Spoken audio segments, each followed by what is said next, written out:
O Entrevista.net desta semana bate um papo super especial e também histórico com o empresário Sebastião de Melo Alencar, ex-presidente do Rio Branco Futebol Clube, um dos ícones do futebol acreano. Doutor Sebastião, como surgiu o Rio Branco Futebol Clube? Bom, o Rio Branco é um clube que tem uma história bonita, magnífica. Surgiu no início do século passado, no início da formação da nossa cidade, né? Através da união de um grupo de pessoas, na época, que formava a elite cultural, política e econômica do Estado, e na época comandada pelo Dr. Luiz Mestrinho, um advogado que veio de Manaus para o Acre, e gostava de futebol, e jogava, era lateral direito na época, e formaram o Rio Branco. Já nasceu um clube organizado, com estatuto, com tudo. E de lá para cá, ele sempre teve uma boa administração, sempre dirigido por pessoas de nível, e já nesses 90 e poucos anos aí, conseguiu fazer um patrimônio respeitável, porque o Rio Branco é um dos clubes que tem um patrimônio mais sólido do futebol do Norte, né? Fruto do trabalho que cada um foi somando ao longo do tempo. De sorte que o Rio Branco se tornou realmente um clube forte, poderoso, respeitado aqui no norte do Brasil. O senhor foi presidente do Rio Branco por 8 vezes. O senhor dirigiu o clube na era amador e também o senhor implantou a era profissional no clube. Exatamente. Aliás, eu cheguei ao Rio Branco através do doutor Edmir Gadelha, meu amigo Edmir, que era uma das pessoas proeminentes, como sempre foi, dentro do Rio Branco, e que conseguiu uma ação de sócio proprietário, que naquela época também era difícil, não era para qualquer um, e o Edmir conseguiu uma ação de sócio proprietário, e depois de alguns tempos fui convidado a participar da diretoria. Entrei como vice-presidente do João Carlos. João Carlos era um diretor da Sabenac na época. Isso foi em 75. Só que o João Carlos, quando foi mais ou menos em novembro, final de outubro, princípio de novembro, ele teve que renunciar ao cargo. Por umas circunstâncias que houveram lá na empresa e outras coisas mais, ele renunciou ao cargo e eu assumi. Então eu fiquei de novembro de 75 até o final de 76 como presidente. Foi na época, nessa época, em 76, ia ocorrer o Copão da Amazônia aqui, sediado em Rio Branco. E nesta época foi quando eu construí a ampliação da arquibancada que fica da direita de quem entra. Não tinha nada ali, era uma arquibancada pequena. Eu consegui elevar ali para uns 14, 15 degraus e construir aquela cabine de imprensa. Foram 9 cabines de imprensa, e cobri também 60, 70 metros de arquibancada, que deu um aspecto de estádio. Na época, para aquela época, foi um negócio muito, muito importante feito. E nós cedíamos o Copão da Amazônia aqui, que o Rio Branco viesse a ser campeão pela primeira vez. Naquela época, jogar um Copão da Amazônia, vir um time de fora, ou o próprio Rio Branco viajar, era um sonho tanto para os torcedores como para o time? É verdade. Nós só saímos daqui se fosse para jogar o Copão da Amazônia. E o Copão da Amazônia era Acre, Rondônia, Roraima e Amapá. Agora, sair para fazer um amistoso fora daqui, nem sonhar, quando muito na Bolívia, porque dentro do Brasil ninguém chamava. Ao contrário, nós é que trazíamos clubes do Amazonas, do Pará, que eram naquela época atração aqui, né?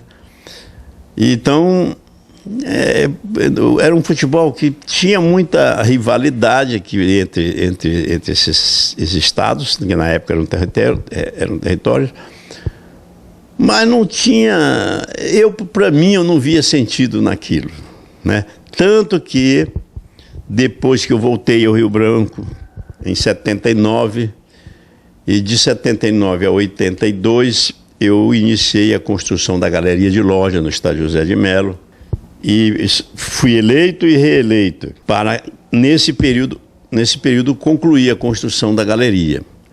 Terminei a construção da galeria, eu encerrei a minha vida dentro do Rio Branco por achar que não tinha interesse, não tinha motivação para ficar disputando apenas Copão da Amazônia, que era uma coisa que, na minha avaliação, não tinha graça. Aí eu fiquei fora, não queria mais. Só voltei em 89, porque o presidente da federação, Dr. Aquino Lopes, tinha interesse na profissionalização do futebol, mas ele encontrou resistência em todos os clubes, inclusive no Rio Branco. Ninguém queria profissionalizar, o povo não tinha esse alcance, todo mundo achava que o Copão estava bom, que o Acre não podia ser profissional. Aí eu disse pro Aquino, digo, olha, se você quiser profissionalizar, eu vou tentar a eleição no Rio Branco. Se eu for eleito, a gente profissionaliza. Se os outros não quiserem, eu profissionalizo o Rio Branco. E aí os outros vêm atrás, né? Aí eu me candidatei, fui eleito. E na reunião para tratar desse assunto na federação, por incrível que pareça, só teve o Rio Branco e o Andirá a favor. O Andirá, eu tenho uma simpatia muito grande pelo Andirá e um respeito muito grande pelo Andirá por conta disso. É um clube pequeno, sem condições nenhuma, mas nunca deixou de disputar um campeonato. Então é um clube que merece. Se eu não tivesse com uma idade avançada, eu ia ajudar o Andirá, de uma forma ou de outra. Eu tinha vontade até de ser presidente do Andirá, sabia? Eu cheguei a cogitar isso, mas para mim não dá mais, não dá, nem para o Rio Branco não dá mais. Mas o Andirá foi o único que foi a favor. Aí nós profissionalizamos o Rio Branco e aí os outros tiveram que vir juntos. Foi assim que surgiu o profissionalismo no ar. Era mais difícil dirigir o Rio Branco na era amador ou na era profissional? Olha, são duas fases distintas, com história e circunstâncias diferentes também, né? Na época amadora também era difícil. Por quê? Porque a gente, apesar do amadorismo, a gente já praticava um profissionalismo marrom, né? Por debaixo do pano. A gente trazia jogador de fora. Nós temos muitos jogadores de fora naquela época aqui. Mas muitos. Jogadores que hoje estão aqui, viraram cidadão acreano, se radicaram aqui e até hoje estão aqui. Por exemplo, o Isomar, goleiro Isomar, né? Que hoje é delegado de polícia aí, né? O Neórico, um dos melhores advogados hoje, e era um grande zagueiro que veio para o Rio Branco. Depois disso tem o Kleiber, o Mário Vieira, o Tadeu, o Márcio Tadeu e tantos outros aí, que vieram para cá na época do amadorismo. O Rio Branco pagava como se profissionais fossem, e eles ficaram aqui, gostaram da terra, ficaram e estão radicados até hoje aqui. Depois veio o profissionalismo. O profissionalismo é mais sério, exige um pouco mais de tirocínio administrativo, exige responsabilidade, exige um pouco de muita capacidade de percepção das coisas, né? Você não pode entrar de cabeça numa competição profissional só pelo desejo de participar. Você tem que ter um mínimo de raciocínio para fazer um planejamento, por mais modesto que seja, mas com a capacidade de perceber o perigo que isso representa caso o clube não possa assumir determinados compromissos. É mais ou menos o que ocorre hoje no Rio Branco, entendeu? E o resultado está aí. Falta de planejamento, falta de visão para estar acontecendo o que acontecesse, essa situação caótica, terrível que está acontecendo no Rio Branco. Na sua opinião, doutor, nos últimos anos, o clube foi mal gerenciado? Ele não foi só mal, foi pessimamente administrado. Pessimamente. Por quê? Porque se nós analisarmos, se você analisar bem, o Rio Branco, no início do profissionalismo, vamos esquecer o amadorismo, né? O amadorismo, o amador já passou faz tempo. Nós temos mais de 24 anos de profissionalismo. O futebol acreano só veio ser ajudado oficialmente pelo governo no segundo mandato do Jorge Viana, aliás, nos 2 últimos anos do segundo mandato do Jorge, que até então também não tinha ajuda. Mas como já estava se aproximando a inauguração da Arena da Floresta, aí o Jorge, ele mesmo tomou a iniciativa de ajudar o futebol. Então começou a ajudar os dois últimos anos dele, ele ajudou o futebol no campeonato estadual, para todos os clubes, o que é uma coisa boa, salutar, importante, para o desenvolvimento do futebol do Acre, que com a inauguração do estádio Arena da Floresta, tomou um impulso muito grande. E o Rio Branco não saiu do lugar. Não, além de não sair, patinou, e agora caiu. Está caído, o Rio Branco não tem a menor chance de se refazer disso aí. Vai ser muito mais difícil o Rio Branco voltar para uma terceira divisão do que se manter na terceira divisão. Se manter é fácil. Se você se planejar bem, você se segura. Agora, você cair e depois fazer um time para voltar é muito difícil. Vai ser muito difícil, uma tarefa árdua para os futuros dirigentes.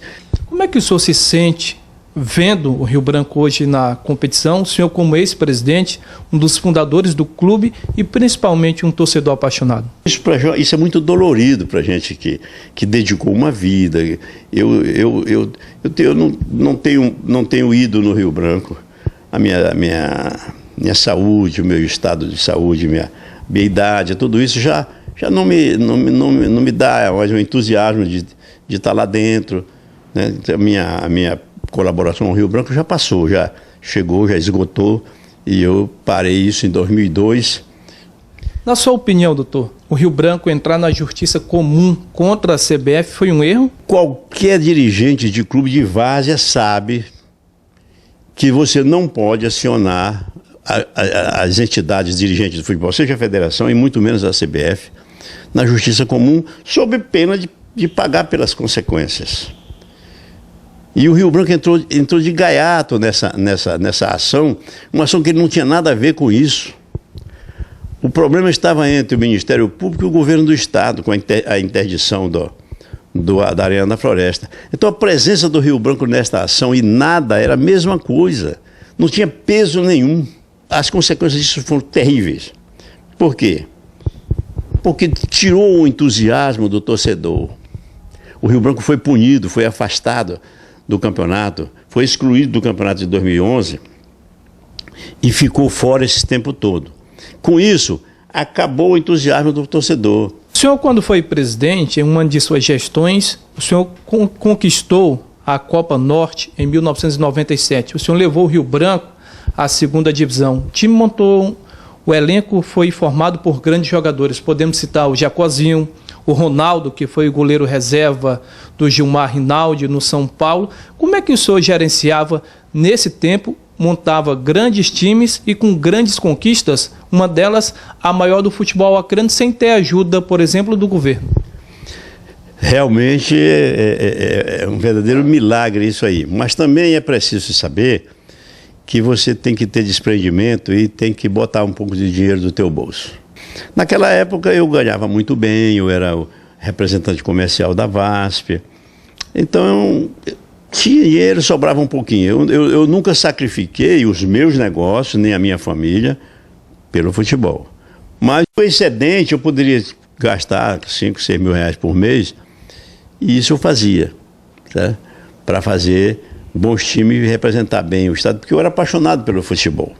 O estádio José de Melo, palco do futebol acreano por mais de 80 anos, um patrimônio do Rio Branco, no centro da cidade, que hoje está abandonado. Como é que o senhor avalia essa situação?